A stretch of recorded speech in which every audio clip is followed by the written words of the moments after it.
Hi, my name is Luke Cat, and today I'm going to be talking about the Internal Data Collection Device, or IDCD. So, a brief intro to the IDCD. Um, First of all, they are tiny electronic devices on the order of 10 to the minus 9 meters, which makes them nanomachines, and they'll be inside the human body. You'll definitely have more than one of them. You'll have many throughout your entire body, but particularly in the bloodstream and around other organs, probably arteries as well. What are they used for? They collect a lot of data about many different aspects of your body, your heart rate, blood pressure, ketones, blood oxygen, blood volume, a lot of other things, but as well as your macronutrient and micronutrient levels, so fats, carbs, proteins, vitamins, minerals, lots of things like that. But they could also potentially um, collect data on viruses, bacteria, fungus, and your immune response to anything like that. And they can store, potentially they will store data locally on your phone or your watch, some device that's close to you all the time, wirelessly, and we would store that on your local device for HEPA reasons. But there's a lot of potential with IDCDs, and particularly right now in the COVID pandemic, one of the most obvious ones is that they're going to be able to reduce and diagnose contagious disease. So one of the biggest problems with the COVID pandemic is knowing when people are infected and can spread it. And it's been like that with a lot of contagious disease in the past. And if one of the greatest things that IDCDs can do is tell you immediately when you're infected, essentially immediately.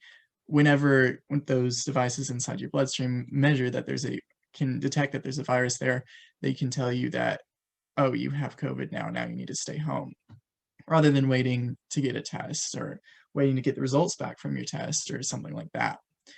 They could also reduce or diagnose diet problems.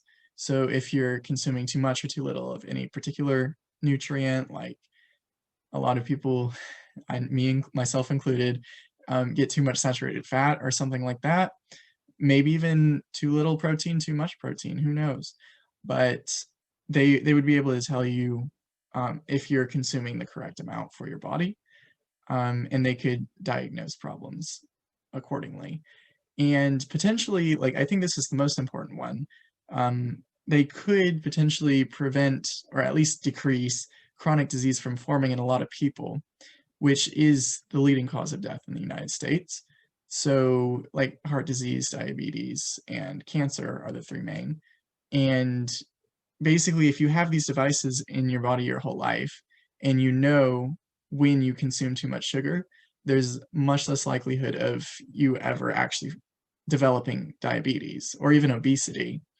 And, or same with saturated fat or sodium levels and heart disease.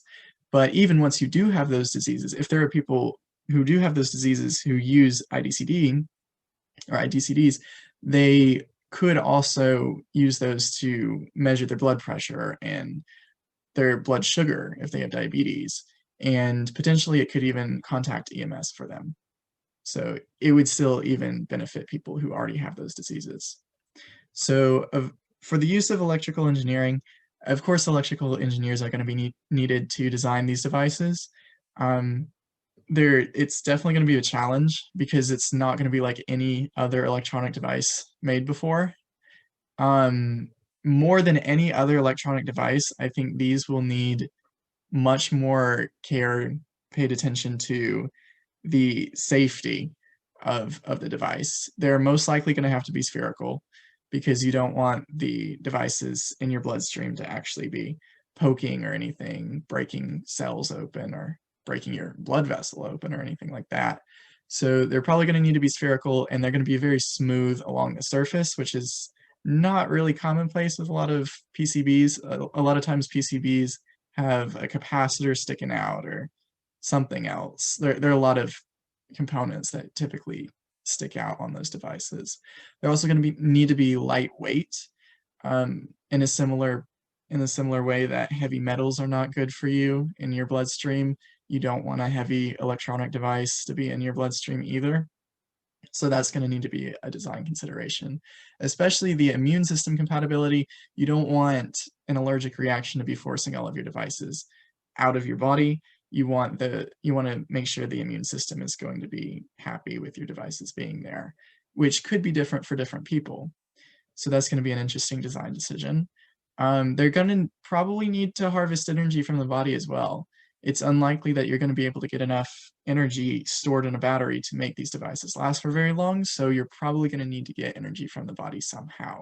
Could that come through chemical energy or thermal? I don't know, but that would be another design decision that would have to be made. And of course, there are going to be a lot of instruments on these tiny little devices, and they're all going to need to be very accurate because you don't want inaccurate data on your health. That would be not very not very good for your doctor. They could potentially misdiagnose you or something. So they all need to be very accurate. And so in conclusion, IDCDs have a very strong health potential, but there's also going to be a tremendous amount of work required to make sure that the devices are both safe and effective at their job. Thank you.